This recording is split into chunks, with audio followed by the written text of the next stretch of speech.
Halo teman-teman, sekarang kita masuk ke seri mengenai pemeriksaan pajak guys. Nah, pemeriksaan pajak nih ya. Jadi kemarin kita bikin seri ini gara-gara ada kehebohan dari kasusnya Pak Rey ya, Pak Rey dengan PT Brisnet kalau tidak salah. Nah, sekarang adalah video berikutnya lagi, kita akan mereaction lagi teman-teman ya. Kita reaction lagi bagaimana ceritanya kasus ini, dan ternyata ada satu informasi baru mengenai nota dinas teman-teman. Apa itu nota dinas? Nanti kita lihat teman-teman ya. Gue langsung share aja teman-teman ya, langsung gue share supaya teman-teman tahu ya, apa maksudnya, mengenai nota dinas ini nih, rame nih nota dinas nih. Nah ini ya, nota dinas nomor 1 tahun 2024. Jadi 2024, tahun 2024 awal tahun, mereka itu bukannya kerja, tetapi bikin nota dinas, oke. Kerjaan pertama dari DJP di 2024 adalah bikin nota dinas nomor 1. Isinya apa? Isinya ini nih.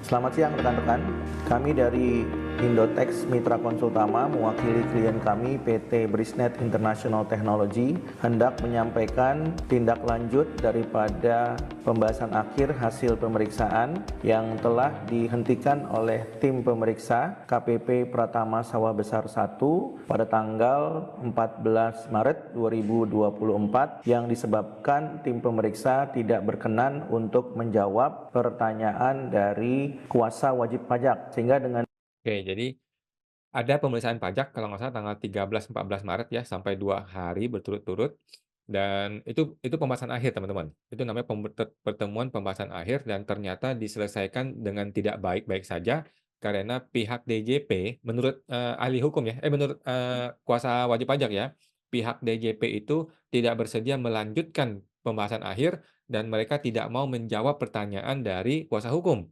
kuasa hukumnya wajib pajak. Karena mereka tidak mau menjawab pertanyaan dari kuasa hukum, sehingga pertemuan dihentikan secara sepihak oleh mereka, gitu loh. Nah, ini terjadi menurut kuasa hukumnya wajib pajak. Ini emang aneh teman-teman ya, ini gila teman-teman ya.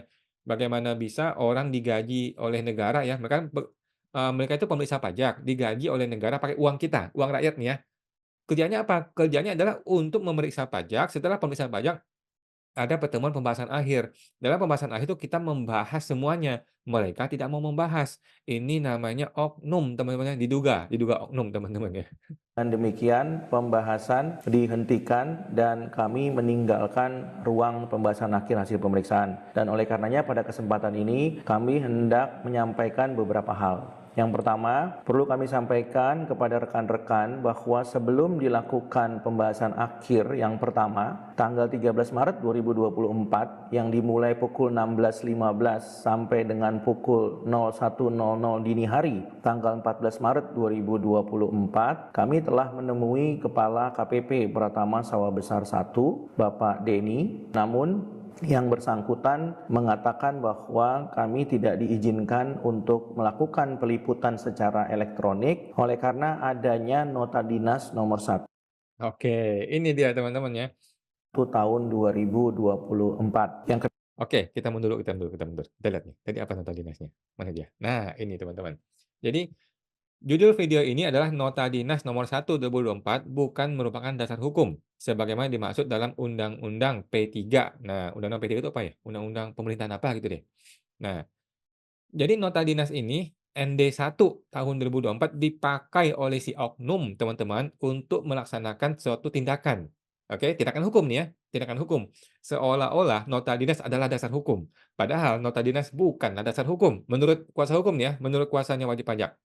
Jadi lagi-lagi ini mempermasalahkan mengenai peliputan elektronik, teman-teman. Lagi-lagi ini mempermasalahkan mengenai perekaman, merekam merekam, gitu ya. Kenapa sih oknum itu sangat takut dengan perekaman, sangat anti dengan perekaman? Kita nggak ngerti, teman-teman ya. Apakah mereka ini koruptor? Apakah mereka ini tukang gemplang pajak, tukang perampok pajak? Kita tidak tahu, teman-teman. Kenapa kita tidak tahu? Karena tidak ada rekaman, gitu loh.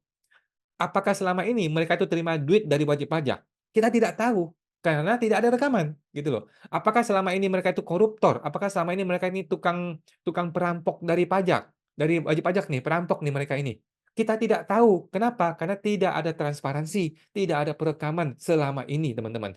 Nah, orang-orang seperti Pak Rey dan gua adalah orang-orang yang pengen transparan. Kita ingin transparan. Apa definisi transparan? Kita melakukan peliputan elektronik, perekaman, gitu ya. Nah, beberapa oknum termasuk Pak Denny ini ya, mohon maaf nih Pak Denny ya, di KPP Sawah Besar 1, Tidak boleh perekaman, melarang perekaman. Ketika dia melarang merekam, kan dia menghilangkan hak kita, ya kan? Kita wajib pajak punya hak dong untuk merekam pakai handphone gue kok. Dihilangkan hak itu, ya dong? Oleh karena itu kita perlu bertanya dong, "Lu menghilangkan hak gua ini, dasar hukumnya apa?" Ya kan? Nah, seorang yang ngerti hukum pasti bertanya, "Bapak mau menghilangkan hak saya sebagai wajib pajak untuk merekam, dasar hukumnya apa?" Dia kasih, "Nih, barang ini nih, nota dinas nih." Inilah yang dibahas di video ini teman-teman ya. tahun 2024. Yang kedua, berdasarkan nota dinas tersebut nomor 1 tahun 2024 tanggal Jadi ini ya, nota dinas ini nomor 1/2024 ini adalah perubahan atas nota dinas DJP nomor ND 1694 ya, tahun 2023 tanggal 17 Oktober. Jadi 17 Oktober, teman-teman masih ingat ya, 10 hari sejak 10 Oktober yang gua live di KPP Taman Sari, 7 7 hari kemudian terbit ini, ND ini 1694 tanggal 17 Oktober, mengenai pedoman penanganan pengunjung yang mengambil dan atau materi dan yang mengambil ini mungkin salah tulis ya, dan atau materi berupa foto, video, dan atau suara di lingkungan kantor unit vertikal DJP 17 Januari 2024 untuk menanggapi yang 17 Oktober. Ini adalah perubahan teman-teman ya. Memang gila. Tapi ND ini sudah gua gugat teman-teman ya. ND ini sedang gua gugat ke pengadilan pajak. Pengadilan pajak ya? Iya, pengadilan pajak dan akan juga masuk ke petun. Nanti kita akan lihat deh bagaimana hakim di pengadilan akan bereaksi terhadap nota dinas ini. 17 Januari 2024, maka kami hendak memberikan beberapa catatan berkaitan dengan nota dinas tersebut antara lain sebagai berikut. Yang pertama, perlu kami sampaikan kepada rekan-rekan bahwa nota dinas itu bukan merupakan dasar hukum dan tidak termasuk di dalam dasar hukum yang diatur dalam peraturan perundang-undangan sebagaimana dimaksud dalam Undang-Undang P3 atau Undang-Undang Pembentukan Peraturan Perundang-undangan. Oke, Undang-Undang P3 adalah undang-undang pembentukan peraturan perundang-undangan. Jadi, di undang-undang ini kan harusnya dijelaskan nih, oh undang-undang tuh maksudnya ini, definisinya ini, barangnya ini, dari undang-undang, ada PP, ada PMK, hierarki seperti ini. Nota dinas tuh nggak ada, guys. Nota dinas tuh tidak ada tidak ada nota dinas menjadi dasar hukum, tidak ada. Tapi gue juga belum baca ya, gue juga belum baca, mudah-mudahan gue nggak salah ya. Kalau gue salah tolong dikoreksi teman-teman ya, di komentar ya. Khususnya yang diatur dalam pasal 7 dan pasal 8. Sehingga dengan demikian, nota dinas itu bukan merupakan dasar hukum yang mengikat siapapun, termasuk wajib pajak atau kuasanya, tapi hanya mengikat kepada para pegawai di lingkungan vertikal Direktorat Jenderal Pajak. Iya, jadi kalaupun nota dinas ini mengandung unsur-unsur larangan atau unsur-unsur kewajiban, maka nota dinas seharusnya hanya mengikat kepada internal mereka aja, tidak mengikat kepada orang lain, gitu loh. Harusnya ini mengikat kepada internal mereka, bukan mengikat pada kita. Kenapa? Karena ini nota dinas internalnya DJP, gitu ya. Tetapi nota dinas ini justru dipakai sebagai alat pencambuk oleh si oknum, sebagai alat untuk melakukan sesuatu yang melarang kita sebagai wajib pajak. Nah, cilakalah kita kalau digituin ya sama orang ya. Undang-undangnya nggak jelas, pakai nota dinas deh untuk menghantam kita. Nggak bisa kalau ketemu orang hukum ya, mohon maaf bos. Yang kedua, perlu kami sampaikan kepada rekan-rekan bahwa lingkungan vertikal Direktorat Jenderal Pajak adalah tempat layanan publik. Sehingga dengan demikian, apa yang terjadi dalam lingkup layanan publik tidak dapat dibatasi oleh karena dugaan-dugaan pelanggaran yang kemudian bersinggungan dengan pihak lain. Karena di dalam lingkungan vertikal Direktorat Jenderal Pajak tersebut hanya berkaitan dengan dua pihak, yaitu masyarakat dan pegawai DJP. Sehingga tidak beralasan kalau kemudian nota dinas itu membatasi lingkup daripada masyarakat di lingkungan Direktorat Jenderal Pajak. Yang ketiga, kami akan memberikan catatan mengenai nota dinas tersebut, yaitu nota dinas nomor 1 tanggal 7. Ya, jadi lagi-lagi orang pajak salah mempersepsikan seolah-olah kantor pajak adalah kantornya mereka, punya privat mereka. Karena mereka berpikir ini punya privat mereka, mereka berpikir mereka boleh membuat aturan sewenang-wenang, suka-suka dia. Tidak bisa bos, nggak begitu. Kantor pajak adalah milik kita semua. Kantor pajak adalah dibangun pakai uang rakyat, dibeli atau disewa pakai uang rakyat, bukan uang lu, ya, bukan uang Pak Denny, bukan uang satu orang, bukan, tetapi uang kita semua. Karena ini barang dibeli pakai uang kita semua, maka peraturan yang berlaku di kantor itu haruslah peraturan yang sudah kita bersama sepakati. Yaitu apa? Yaitu undang-undang dan turunan-turunannya. Tidak termasuk nota dinas, Bos. Ya. Nah, jadi masih salah persepsi masih masih dibenerin nih oknum-oknum pejabat nih ya. Jangan sampai dia berpikir kantor DJP punya kami, jadi kami boleh ngatur sesuka-suka kami. Nggak bisa begitu ya. Ini kantor pelayanan publik. Ini aturan yang berlaku di kantor pelayanan publik haruslah aturan yang sudah disepakati bersama, yaitu undang-undang. 11 Januari 2024 yang kami akan sampaikan detailnya sebagai berikut. Jika rekan-rekan perhatikan nota dinas ini, di sini disebutkan di dalam pembukaannya. Sebelum sampai ke situ rekan-rekan, di dalam nota dinas ini disebutkan tujuan penerima dari nota dinas ini adalah Sekretaris Direktorat Jenderal, kemudian para direktur, para tenaga pengkaji, para kepala kanwil, para kepala unit pelaksana teknis, para kepala KPP, para kepala KP. Nah, teman-teman perhatikan ya, ini semua adalah kepada orang internal, bukan kepada masyarakat. Ya, kepada orang internal, bukan masyarakat. Pertanyaan gua, kenapa nota dinas mengatur masyarakat? Paham ya teman-teman ya? Paham ya? Nota dinas ini mengatur tentang masyarakat, mengatur tentang larangan merekam terhadap wajib pajak. Padahal ini nota dinas untuk internal. Salah dong, salah tangkap dong. Salah dong, ya kan?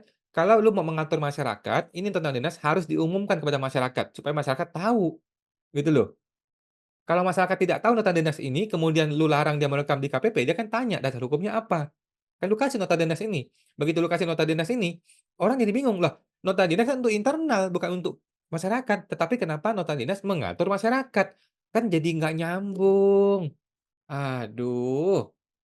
P2PK yang dibuat mewakili Direktur Jenderal Pajak. Adapun perihal mengenai nota dinas tersebut adalah perubahan atas nota dinas Direktur Jenderal Pajak nomor 1694 tahun 2023 tentang pedoman penanganan pengunjung yang mengambil dan atau materi berupa foto, video, dan atau suara di lingkungan kantor unit vertikal Direktorat Jenderal Pajak tanggal 17 Januari 2024. Jadi kalau rekan-rekan baca tentangnya atau perihalnya, maka sangat jelas disebutkan di sini adalah perihal mengenai pedoman penanganan pengunjung yang mengambil dan atau materi berupa foto, video, dan atau suara di lingkungan kantor unit vertikal Direktorat Jenderal Pajak. Jadi, secara sederhana dapat disimpulkan bahwa nota dinas ini diperuntukkan untuk pengunjung. Dan oleh karena itu, dapat disimpulkan juga bahwa nota dinas ini bukan diperuntukkan untuk wajib pajak, apalagi kuasanya. Yang menjadi pertanyaan sekarang adalah, apa bedanya pengunjung dengan kuasa wajib pajak atau wajib pajak itu sendiri? Secara sederhana, kalau kita mau meneliti akan makna dari pengunjung, maka kita akan dapati bahwa pengunjung itu adalah orang atau pihak manapun yang secara inisiatif mendatangi suatu tempat karena tujuan tertentu. Sementara WP atau kuasa WP datang ke KPP bukan karena inisiatif WP atau kuasa WP tersebut, tapi murni karena diundang oleh kepala KPP, dalam hal ini melalui tim pemeriksa pajak untuk melakukan pembahasan akhir hasil pemeriksaan. Jadi nota dinas. Oke, jadi teman-teman mesti paham ya, kita nih mesti ngerti hukum dikit-dikit teman-teman ya, jangan bodoh-bodoh amat ya. Nota dinas ini adalah untuk mengatur mengenai pengunjung. Menurut si Pak Rey ya, nota dinas ini mengatur mengenai pengunjung, bukan mengatur mengenai semua orang. Oke, nah apa definisi pengunjung nih? Menurut Pak Rey, pengunjung itu adalah orang yang datang ke kantor pajak karena keinginan sendiri. Mungkin dia mau ngurus sesuatu, dia mau ngapain sesuatu, karena dia keinginan sendiri, itu pengunjung. Sedangkan Pak Rey waktu itu dan gua datang ke kantor pajak karena bisa diundang atau dipanggil, ya. Kita datang ke kantor pajak gara-gara diundang atau dipanggil, maka kita ini bukan pengunjung, kita ini undangan. Oke, kita ini diundang atau dipanggil. Kita datang bukan atas inisiatif sendiri, tetapi karena dipanggil atau diundang. Oleh karena itu, kita bukan pengunjung, ya. Kalau pengunjung adalah orang luar tiba-tiba datang gara-gara dia mau ngapain sesuatu, ada urusan, dia mau melakukan sesuatu gitu. Kita datang ke sana karena diundang. ya. Diundang dalam hal ini adalah pembahasan akhir, pertemuan pembahasan akhir. Itu perintah undang-undang, harus dilaksanakan, gitu ya. Jadi, kita bukan orang nggak ada kerjaan, tiba-tiba datang ke KPP, enggak. Kita ini orang yang banyak kerjaannya, yang sibuk, tetapi kita ini diundang sehingga kita harus hadir. Oleh karena itu, nota dinas ini tidak berlaku buat kita. Nota dinas itu berlaku untuk pengunjung biasa. Kita bukan pengunjung, kita ini undangan. Dinas ini sebenarnya tidak berlaku buat WP atau kuasanya dalam konteks diundang ke KPP, tapi hanya berlaku bagi pengunjung yang secara inisiatif mempunyai kepentingan dengan KPP. Dan oleh karenanya, perihal mengenai nota dinas ini sangatlah dipaksakan kalau harus mengikat kepada WP atau kuasanya. Karena keberadaan WP atau kuasanya dalam perkara akuo yang nantinya akan berlanjut sampai kepada pengadilan adalah sehubungan dengan undangan Kepala KPP melalui tim pemeriksa pajak untuk melakukan pembahasan akhir hasil pemeriksaan. Jadi bukan merupakan inisiatif daripada WP atau kuasanya untuk mendatangi KPP. Dan oleh karena itu, maka nota dinas ini tidak relevan apabila dipaksakan dikaitkan dengan WP atau kuasanya. Kemudian catatan kami berikutnya, kalau kita baca pembukaan dari nota dinas ini, maka kita mendapati narasi yang berbunyi sehubungan dengan nota dinas kami terdahulu nomor 1694 tanggal 17 Oktober 2023 perihal pedoman penanganan pengunjung yang mengambil dan atau materi berupa foto, video dan atau suara di lingkungan kantor unit vertikal Direktorat Jenderal Pajak. Jadi jelas di dalam pembukaannya narasi mengenai perihal itu diulang lagi di pembukaan. Tujuan dibuatnya nota dinas ini sebenarnya diperuntukkan bagi pengunjung, bukan bagi WP atau kuasanya yang datang karena diundang dalam rangka pembahasan akhir hasil pemeriksaan. Nah, di dalam nota dinas ini diberikan penegasan 2 poin yang utama. Penegasan pertama mengenai dasar hukum dan penegasan yang kedua mengenai tanda petik perintah untuk dilaksanakan oleh unit vertikal Direktorat Jenderal Pajak. Ya, kita akan teliti satu persatu. Poin yang pertama ini adalah mengenai dasar hukum yang kemudian dikumpulkan atau dikompilasi oleh nota dinas ini. Poin nomor 1 diberikan narasi tambahan ketentuan terkait. Jadi ada yang bertanya kepada kami, apakah kemudian nota dinas ini adalah dasar hukum? Jawabannya sudah jelas ya, karena bukan merupakan dasar hukum yang dimaksud dalam pasal 7, pasal 8 Undang-Undang P3. Lalu kenapa dia bisa mengatur dasar hukum yang lain? Poin nomor 1 disebutkan di sini adalah tambahan ketentuan terkait. Jadi nota dinas ini seolah-olah ingin memaksakan bahwa nota dinas ini mempunyai muatan hukum karena bersinggungan atau berkaitan dengan dasar hukum lainnya. Meskipun secara tegas antara nota dinas dengan dasar hukum ini tidak ada kaitannya ya, karena nota dinas ini bukan merupakan ketentuan teknis yang mengatur peraturan perundang-undangan yang lebih tinggi tingkatannya, dan sebaliknya juga peraturan perundang-undangan yang lebih tinggi tingkatannya tidak mengamanatkan lebih lanjut kepada nota dinas yang dimaksud ini. Sehingga Jadi gini Bos ya, buat orang yang bikin nota dinas ini biar lu paham hukum ya, walaupun lu orang hukum tapi lu nggak ngerti hukum. Begini Bos, undang-undang itu kan ada tulisan, di dalam undang-undang itu kadang-kadang ada tulisan bahwa peraturan mengenai pasal ini akan dijelaskan lebih teknis detailnya di PMK, Peraturan Menteri Keuangan. Itu ada tuh kata-kata itu di undang-undang. Artinya, PMK itu nanti akan menjelaskan mengenai teknis atau detail tentang undang-undang. Jadi undang-undang diturunkan menjadi PMK. Artinya PMK ini menjelaskan lebih teknis mengenai undang-undang.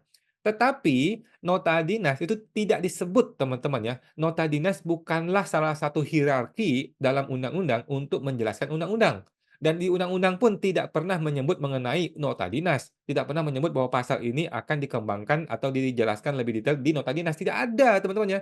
Jadi nota dinas ini seolah-olah memaksakan bahwa dia ini mau menjelaskan atau mau mendampingi atau mau mengikuti atau mau lebih rinci dan teknis tentang suatu undang-undang. Nggak bisa Bos, nggak bisa.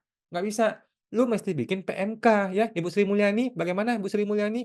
Ibu harus bikin PMK kalau mau ngeberesin ini. Kalau mau bikin, mengenai undang-undang ini. Kalau mau mendetailkan undang-undang harus pakai PMK, nggak bisa pakai nota dinas. Jadi nota dinas ini dasar hukum di awalnya ya udah salah gitu loh. Bagaimana bisa lu menjelaskan mengenai sebuah undang-undang? Nggak bisa, harus PMK.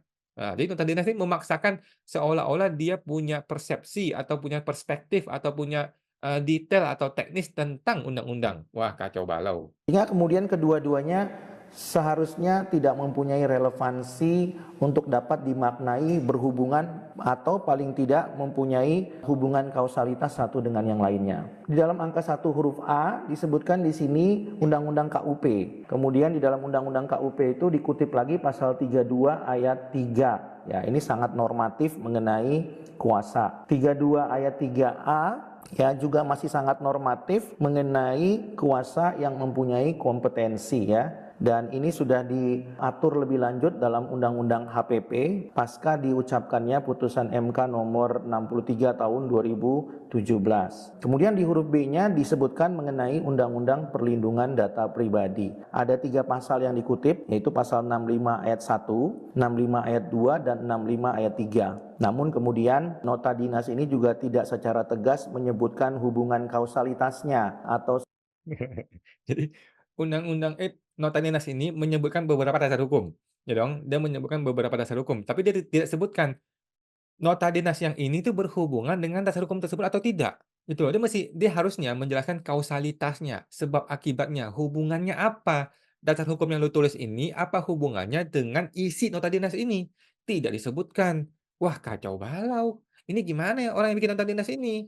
sebab akibatnya antara nota dinas ini dengan dasar hukum yang disebutkan. Dari 3 dasar hukum ini, khususnya pasal 65 ayat 1, 2, dan 3 itu hanya menegaskan bahwa setiap orang dilarang secara melawan hukum memperoleh atau mengumpulkan, mengungkapkan data pribadi, dan juga menggunakan data pribadi yang bukan miliknya dianggap sebagai perbuatan melawan hukum. Dalam perkara akuo, data yang kami ungkapkan itu telah diatur secara jelas di dalam surat kuasa dan kemudian juga merupakan data kami atau data WP seluruhnya yang telah kami sampaikan setelah tim pemeriksa menyampaikan permintaan data. Sehingga dengan demikian seluruh data, informasi atau dokumen yang kami sampaikan murni milik wajib pajak atau disampaikan melalui kuasanya. Kemudian di huruf C-nya itu ada PMK 17 tahun 2013 tentang hukum acara pemeriksaan pajak yang telah diubah dengan PMK 184 tahun 2015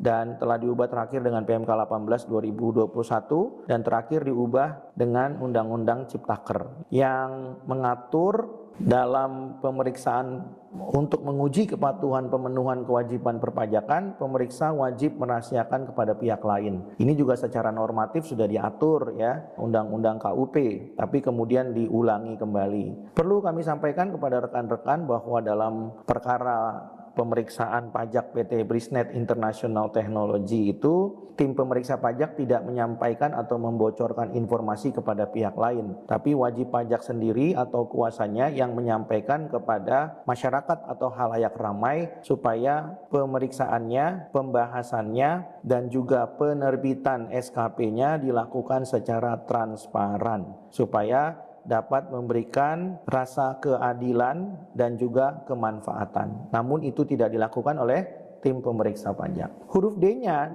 mengatur mengenai Per 7 2017 tentang pedoman pemeriksaan lapangan dalam rangka pemeriksaan untuk menguji pemenuhan kewajiban perpajakan. Ini juga normatif ya rekan-rekan ya. Di dalam pasal 1 ayat 1, kemudian ayat 2 dan ayat 3, ini adalah hukum acara dalam pemeriksaan pajak yang dilakukan mulai dari pemberitahuan SP2L dan itu diatur lebih lanjut sampai dengan pasal 2 ayat 1. Lalu kemudian di pasal 3 ayat 1 jelas diatur di sana mengenai kewenangan daripada wajib pajak untuk menghadiri pertemuan sehubungan dengan Jadi ini semua itu adalah normatif, teman-teman. Artinya, ya apa yang tertulis di PMK atau undang-undang dia tulis ulang di sini. Tetapi dia tidak menyebutkan apa hubungannya peraturan-peraturan tersebut dengan nota dinas ini. Jadi asal aja ngisi ulang, undang-undang, ditulis ulang. Nggak ada hubungannya dengan nota dinas ini, nggak ada hubungannya.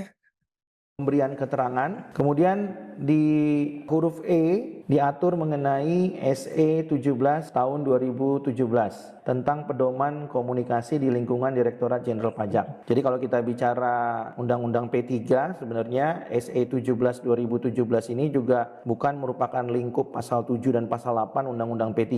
Dan ini kembali lagi merupakan aturan yang dibuat secara internal dan tidak mengikat secara publik. Nah, dari uraian tersebut di atas, mulai dari angka 1, huruf A, kemudian huruf B, kemudian huruf C, kemudian huruf D, dan terakhir huruf E, tidak ada satupun norma yang melarang dengan tegas bahwa wajib pajak dan atau kuasanya dalam melaksanakan pembahasan akhir hasil pemeriksaan dilarang, demi hukum dilarang untuk melakukan peliputan yang seluruh datanya merupakan data WP atau diberikan seluruhnya oleh kuasa WP. Ya, teman-teman ya. Jadi tidak ada satu frasa pun atau kalimat apapun dalam undang-undang tadi atau PMK atau Per atau apapun yang menyebutkan larangan kepada wajib pajak untuk melakukan peliputan elektronik atau perekaman. Tidak ada frasa itu, teman-teman ya. Itu frasa adalah imajinasi diciptakan oleh si oknum pemeriksa pajak yang tidak mau transparan, teman-teman ya. Secara elektronik. Sehingga dengan demikian, karena larangan tersebut tidak ada, maka menurut kami larangan yang disampaikan secara lisan adalah larangan yang tidak berdasar hukum. Perlu kami sampaikan kepada rekan-rekan, pada waktu kami hadir tanggal 13 Maret 2024, tim pemeriksa yang diketuai oleh Ketua Kelompok Bapak Habisaran Sianipar hanya menyebutkan nota dinas ini, nota dinas nomor 1 tahun 2024, tanggal 17 Januari 2024. Namun tidak menyampaikan atau memperlihatkannya kepada kami, sehingga kami tidak. Nih, lagi-lagi nih ya, perilaku oknum teman-teman ya, diduga oknum teman-teman ya. Dia menyebutkan sebuah nota dinas atau sebuah aturan, di mana nota dinas itu atau aturan itu mempengaruhi kami wajib pajak, menyebabkan kerugian bagi wajib pajak, atau menyebabkan kami tidak dapat melakukan sesuatu atau hak kami, tetapi dia tidak mau menunjukkan nota dinas tersebut. Ini kurang ajar, Bos, kurang ajar. Ya, Anda ini pejabat, mau melakukan sesuatu tindakan yang memiliki efek hukum atau akibat hukum terhadap kami, tetapi kami tidak boleh membaca surat tersebut. Kurang ajar lu, begitu caranya. Tidak tahu persis apa isinya. Namun setelah Aduh, kami komedi, teliti, komedi. ternyata nota dinas ini sama sekali tidak memuat, apalagi menyatakan dengan tegas larangan bagi WP atau kuasanya untuk meliput pembahasan akhir hasil pemeriksaan. Iya, jadi nota dinas ini tidak ada kalimat yang mengatakan bahwa DJP melarang peliputan elektronik atau DJP melarang perekaman, tidak ada. Tidak ada pasal dalam nota dinas ini yang mengatakan bahwa DJP melarang atau undang-undang melarang, tidak ada, gitu loh. Secara elektronik untuk kemudian didokumentasikan demi kepentingan wajib pajak itu sendiri. Kemudian pada nomor 2, tentu isi daripada uraian pada nomor 2 pada dasarnya memerintahkan kepada lingkungan vertikal Direktorat Jenderal Pajak untuk menyediakan pengumuman, banner dan atau media lainnya yang memberikan informasi mengenai tanda petik larangan yang sebenarnya tidak dilarang pada area tertentu di lingkungan vertikal Direktorat Jenderal Pajak. Kemudian yang huruf B, larangan tersebut juga termasuk larangan untuk melakukan siaran langsung melalui media sosial atau media lainnya di area tertentu pada lingkungan vertikal Direktorat Jenderal Pajak. Jadi dua larangan ini adalah yang pertama berkaitan dengan penyediaan pengumuman mengenai larangan. Pada huruf B ini adalah larangan untuk melakukan siaran langsung pada medsos atau media lainnya di area tertentu pada lingkungan kantor. Kemudian di huruf C-nya itu adalah bentuk pengumumannya, ya. Pengumumannya itu dapat dibuat menurut versi kantor masing-masing, dan pengumuman itu pada huruf D harus tersedia di beberapa ruangan tertentu. Dan pada huruf E ini yang paling menarik rekan-rekan, disebutkan di situ bahwa instansi unit vertikal Direktorat Jenderal Pajak harus memastikan memiliki tempat penitipan, penyimpanan, gawai dan atau alat perekam milik pengunjung. Ya, lagi-lagi ini milik pengunjung ya, bukan milik WP atau kuasanya. Makin komedi teman-teman ya, memang di negeri Wakanda itu agak lucu-lucu teman-teman ya. Jadi gini, Nota dinas ini mengatur tentang, tolong dong dibuat banner gitu kan, dibuat banner mengenai larangan merekam. Larangan merekam yang dimaksud itu adalah mengenai ini. Tetapi dia tidak menyebutkan bahwa ada aturan mengenai larangan merekam. Tidak ada teman-teman ya, belum disebutkan bahwa demi hukum pasal sekian ayat sekian ada larangan kepada wajib pajak untuk melakukan perekaman atau kepada siapapun atau kepada pengunjung ya. Bahkan di sini sudah ditegaskan lagi ya, ini mengenai pengunjung, bukan mengenai wajib pajak atau kuasa yang diundang, bukan. Tapi ini mengenai pengunjung. Salah nih Nota Dinas nih, mesti revisi nih. Karena kemudian kami sudah jelaskan di atas bahwa pengunjung itu datang atas inisiatif sendiri, sementara WP dan kuasanya dalam perkara akuo datang karena undangan pembahasan akhir hasil pemeriksaan. Nah, kalau huruf E ini dimaknai sebagai suatu keharusan untuk menyimpan gawai atau alat perekam milik tanda petik ya pengunjung atau pihak yang hadir di kantor vertikal unit Direktorat Jenderal Pajak, maka sebenarnya KPP itu tidak ada bedanya dengan kantor polisi. Nah, pertanyaan berikutnya, kalau KPP sama dengan kantor polisi, apakah KPP punya kewenangan untuk melakukan penitipan atau penyimpanan alat perekam milik siapapun yang hadir di KPP atau di Kanwil atau di kantor pusat? Dan kalau itu dilakukan, apakah itu bukan merupakan bentuk pelanggaran hak asasi manusia? Karena yang bisa melakukan itu contohnya adalah kepolisian, Oke, kejaksaan, dan KPK. jadi gini Bos, gini guys ya, gue mesti jelasin dulu nih ya. Manusia itu punya hak asasi, betul ya? Manusia punya hak asasi. Salah satu hak asasinya adalah ya memiliki benda-benda ya, dia memiliki handphone, memiliki, laptop, memiliki komputer. Hak ini dapat dihilangkan menurut undang-undang, ya kan? Haknya seorang manusia bisa dihilangkan menurut undang-undang. Contohnya kepolisian, kejaksaan, KPK, mereka ini boleh menghilangkan hak orang sesuai undang-undang, karena ada perintah di undang-undang, ya. Perintah di undang-undang, KPK kalau menemukan 2 alat bukti pidana dan sebagainya, dia boleh mengambil handphonenya orang tersebut. Kan orang itu punya hak ya, orang itu punya hak asasi. Hak asasi ini dibatasi dan diambil dan dihilangkan oleh KPK karena perintah undang-undang. Nah, pertanyaannya, si DJP apakah punya kewenangan itu? Direktorat Jenderal Pajak, apakah punya kewenangan itu untuk mengambil gawai atau laptop atau handphone atau alat perekam dari wajib pajak, menghilangkan hak asasinya orang itu, ditaruh di sebuah loker. Ini kalau ada di undang-undang mana? Di undang-undang mana DJP boleh menghilangkan hak warga masyarakat, hak asasinya untuk memiliki barang itu disimpan di sebuah tempat dalam jangka waktu tertentu. Undang-undang apa yang dipakai? Kalau kepolisian jelas ya, ada KUHP. Kejaksaan jelas, KPK jelas ada undang-undangnya mengenai tata cara untuk mengambil barang dari masyarakat, dan menghilangkan hak asasi dia, gitu loh. Ada tata caranya, ada haknya, ada berita acaranya. Kalau barang itu hilang bagaimana, ada tata caranya. Sekarang kalau DJP bagaimana?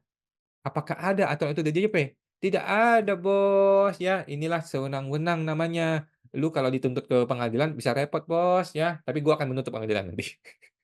Dan biasanya itu dilakukan berkaitan dengan dugaan tindak pidana untuk mempermudah proses penyelidikan atau penyidikan. Sementara dalam perkara akuo ini adalah pemeriksaan administrasi. Apakah kemudian itu tidak bertentangan dengan hukum positif yang lainnya, khususnya hukum positif yang berkaitan dengan hukum di bidang pidana? Nah, ini yang harus dicermati dan menurut kami ini pekerjaan rumah buat Direktur Jenderal Pajak untuk menindaklanjutinya supaya tidak overlap dengan hukum positif di bidang pidana. Oke, jadi DJP ini punya satu PR ya, atau sebuah homework yang sangat-sangat penting sekali, di mana dia harus DJP ini harus benar-benar mencermati hal ini, karena hal ini bisa berkembang ke mana-mana dan tentu saja kita warga masyarakat akan melakukan upaya hukum ya. Kalau lu mau melarang dengan tegas orang merekam, ya sudah bikin PMK-nya atau bikin undang-undang yang jelas kan, undang-undang, pajak gitu atau ditambahkan di KUP gitu atau dibikin PMK-nya bahwa mulai hari ini tanggal sekian DJP melarang semua pengunjung ataupun wajib pajak untuk melakukan perekaman atau peliputan elektronik. Selesai urusannya teman-teman ya. Maka tidak ada lagi perdebatan hukum. Kita tinggal bagi-bagi duit di KPP kan, kita tinggal korupsi aja, tinggal kasih duit, tinggal suap, kan beres, gitu. Tetapi kalau tidak ada dasar hukumnya, tidak ada undang-undangnya, kemudian tiba-tiba lu memaksakan melalui nota dinas pula, akan terjadi perlawanan dari masyarakat. Wajib pajak akan melawan. gitu ya. Orang-orang seperti gua nggak bisa terima. Gua punya hak asasi loh, ini handphone punya gua, laptop punya gua, kenapa mesti gua titipkan? Undang-undangnya apa? Hak asasi gua dihilangkan nih. Nah, kita bisa melawan gitu ya. Nah, supaya orang tidak melawan, bikinlah undang-undangnya. Ini PR bagi Surya Utomo ya, Pak DJP ya, Pak Direktur. dan juga yang berkaitan dengan dugaan pelanggaran hak asasi manusia. Selebihnya itu adalah mengenai hal-hal yang bersifat normatif ya, seperti penyampaian surat kuasa, siapa yang dapat menjadi kuasa, itu adalah hal-hal yang sangat normatif. Nah, yang menarik lagi ada pada halaman 5 huruf L, di mana kalau kita cermati, ada pihak baru yang dikutip di dalam nota dinas ini. Selain daripada pihak yang diulang-ulang, yaitu pengunjung, pengunjung, dan pengunjung. Tapi di huruf L ada pihak baru yang disebut dengan wartawan. Nah, ternyata rekan-rekan, wartawan dari media resmi yang melakukan tugas peliputan itu juga diberikan hak seluas-luasnya, sepanjang dapat menunjukkan kartu persnya. Itu yang pertama. Kemudian, media tersebut juga dapat meminta izin secara langsung atau lisan kepada penanggung jawab ruangan atau pejabat yang berwenang. Jadi tidak perlu mengajukan permohonan izin secara tertulis ya, karena pers itu bekerja dengan cepat dan dilindungi dengan undang-undang pers. Kalau kemudian pers harus menyampaikan permintaan tertulis, tentunya pekerjaan itu menjadi tidak efektif dan cenderung menghambat ya. Yang kedua, mengisi surat pernyataan ya.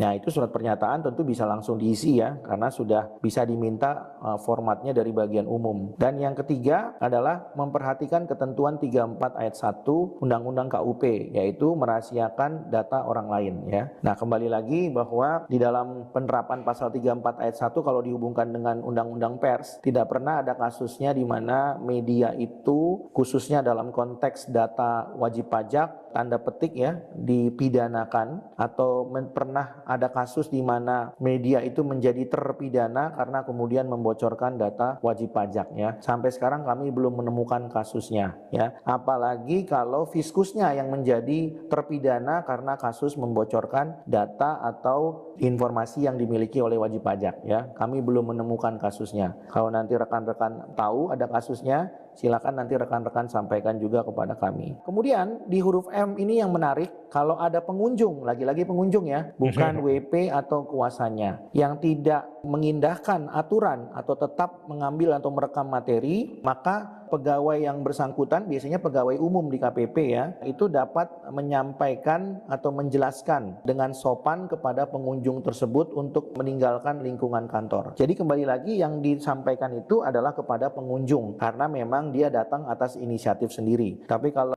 Betul ya. Jadi teman-teman lagi-lagi, jadi ada aturan di Nota Dinas ini mengatakan kalau si orang pengunjung ini datang tapi tetap mau merekam, lu suruh pulang. Tapi dengan sopan ya, silakan disuruh pulang. Nah, pertanyaannya, kami ini datang dipanggil atau kami datang diundang? Pertanyaan gua, apakah undangan ini menjadi batal? Gimana? Coba. Kalau gua mau masuk, tidak boleh masuk nih. Pertanyaan gua, apakah undangan ini menjadi batal? Apakah pertemuan ini menjadi batal? Kalau pertemuan ini tetap dilaksanakan, nggak bisa dong. Kan gua datang karena diundang, ya kan? Gimana dong? Nah, ini nota dinas ini mesti menjelaskan, apabila WP yang datang itu, pengunjung yang datang itu adalah wajib pajak dan diundang, bagaimana perlakuannya? Apakah undangannya dibatalkan atau di-reschedule atau bagaimana? Mesti jelas. Kalau nggak jelas, terjadi ketidakpastian hukum. Gitu, Bos. WP dan kuasanya datang atas undangan, apakah undangan BAPK, apakah undangan pembahasan, apakah undangan penandatanganan berita acara, risalah dan intisar, dan seterusnya. Kemudian di huruf O yang lebih menarik lagi adalah dalam hal berita acara telah dibuat, maka atasan langsung dan kepala kantor dapat menindaklanjutinya. Nah, ada beberapa tafsir mengenai huruf O. Itu artinya, satu, kepala kantor ketika sudah mendapatkan berita acara, dia akan menindaklanjutinya dengan upaya hukum. Pertanyaannya adalah, apakah kepala kantor itu akan menjadi pelapor ketika ada dugaan tindak pidana yang kemudian disangkakan menurut Oke, jadi gini ceritanya, Bos. Ya, guys. Di nota dinas ini mengatakan begini, kalau orang tetap memaksakan perekaman, lu silakan usir dia atau mempersilahkan dia keluar atau pulang, tetapi lu bikin berita acara, oke? Lu bikin berita acara bahwa, pada tanggal sekian ada kejadian-kejadian seperti ini. Nah, kepala kantor diperintahkan oleh nota dinas ini untuk melakukan, tindak lanjut. Nah, tindak lanjut ini nggak jelas, apa bentuknya, apa, oke? Tindak lanjut ini apakah bentuknya adalah pelaporan ke polisian atau bentuknya adalah tindakan apa, gitu.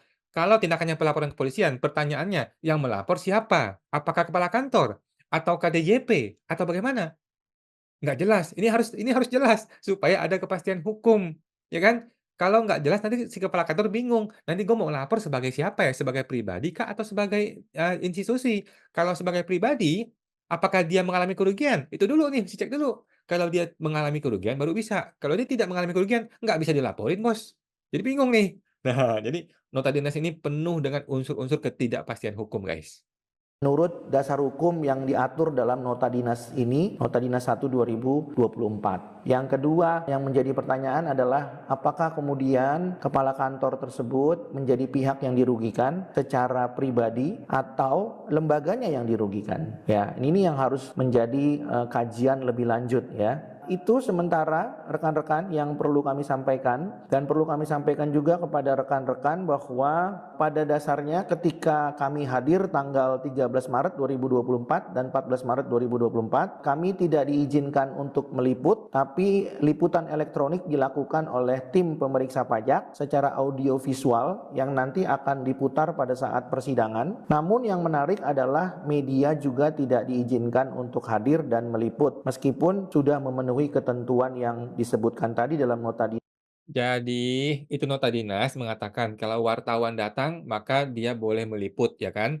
Faktanya di lapangan di KPP Jakarta Taman Sari 1, Sawah Besar 1 ya, faktanya walaupun wartawan sudah datang, tetap tidak boleh meliput. Jadi buat apa itu nota dinas dibikin? Buat apa itu nota dinas dibikin? Itu nota dinas dibikin hanya untuk menakut-nakuti orang, hanya untuk supaya orang tidak boleh meliput.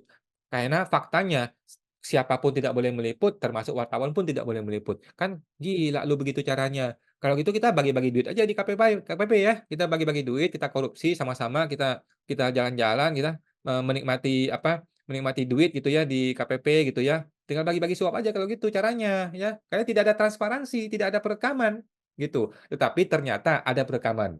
Yang merekam adalah pihak mereka, pihak DJP yang merekam ternyata ya. Dan nanti kita akan buka di pengadilan mengenai rekaman tersebut.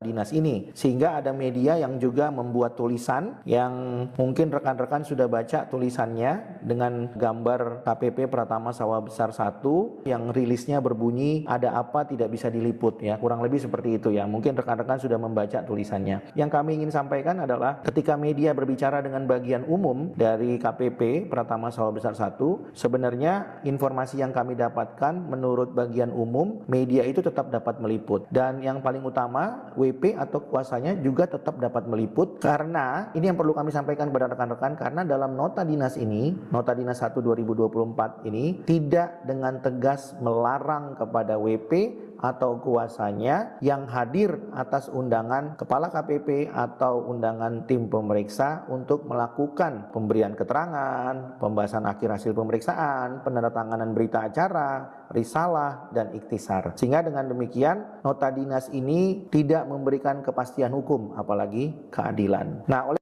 Iya. Jadi nota dinas ini tidak memberikan kepastian hukum, apalagi keadilan. Jauh, jauh banget dari keadilan ya. Jadi dia harus menegaskan kembali nota dinas ini ya, perlu diperbaiki nota dinasnya kalau memang mau diterapkan ya. Pengunjung itu mesti jelaskan definisinya apa. Apakah termasuk orang yang dipanggil gara-gara undangan? Atau orang yang diundang gara-gara pemeriksaan? Harus termasuk apa tidak termasuk? Mesti dijelaskan. Kalau dia bilang semua orang, berarti kan termasuk kepala kantor. Berarti kan termasuk pegawainya di situ. Apakah pegawai juga tidak boleh merekam? Kan jadi aneh nanti ya. Nah, jadi supaya nggak aneh, mesti ada kepastian hukum. Siapa yang dimaksud dengan pengunjung di situ? Nggak ada penjelasannya di situ, ya. Jadi tidak ada kepastian hukum, apalagi keadilan, ya. Dan di nota dinas tidak dengan tegas melarang orang untuk merekam, ya. Tidak dengan tegas, dia masih menuliskan dengan tegas bahwa DJP melarang semua pihak merekam, gitu. Apakah termasuk, eee, petugas DJP? Nah, cilaka lagi kalau ditanya begitu kan, masih jelas, ya. Hukum itu harus jelas, ya. Aduh, siapa sih yang bikin aturan ini? Oleh karena itu, kalau kemudian rekan-rekan menanyakan mengenai keberlakuan daripada nota dinas ini dan akibat hukumnya, maka kami harus sampaikan kepada rekan-rekan bahwa keberlakuannya ini sama sekali tidak mempunyai daya paksa menurut hukum dan demi hukum. Oleh karena itu, kalau kemudian Direktur Jenderal Pajak ingin mempunyai daya paksa dan keberlakuan hukum yang mengikat, kami menyarankan kepada Direktur Jenderal Pajak untuk membuat aturan aturan hukum yang kekuatan mengikatnya diatur dalam pasal 7 dan pasal 8 Undang-Undang P3. Jadi demikian yang dapat kami sampaikan kepada rekan-rekan. Apabila rekan-rekan mempunyai pertanyaan sesuai dengan pengalaman rekan-rekan dan apabila Oke guys, udah gitu aja ya. Jadi nota dinas ini adalah nota dinas yang serba-serba lucu, serba-serba komedi. Ya begitulah ya teman-teman ya, kalau pejabat pajak atau petugas itu bersikap arogan ya begini jadinya ya. Muncul ketidakpastian hukum, muncul banyak pertanyaan yang nggak terjawab, apalagi keadilan gitu teman-teman. Tetapi, gua sudah melakukan upaya hukum, gua sudah melakukan gugatan ke pengadilan terhadap nota dinas ini. Nanti kita tunggu deh, apakah hakim akan menganggap ini sebagai objek atau bukan objek. Karena kan kita masih belum jelas nih, belum pernah nota dinas dipaksakan prakteknya di lapangan, dan belum pernah juga nota dinas itu digugat ke pengadilan pajak gitu ya. Kalau nggak lolos ke pengadilan pajak, ya kita gugat ke Petun. Kalau Petun masih nggak lolos, kita gugat ke PN, gitu teman-teman ya. Intinya namanya orang mencari keadilan ya terpaksa teman-teman ya. Kita terpaksa, nggak ada cara lain, kita mesti menempuh upaya hukum yang resmi. Oke teman-teman, itu ya teman-teman ya, semoga terbantu. Dan kalau lu ada komentar, silakan komentar di video ini teman-teman ya, silakan di komentar bagaimana pendapat Anda mengenai nota dinas ini. Oke, thank you teman-teman, sampai jumpa lagi.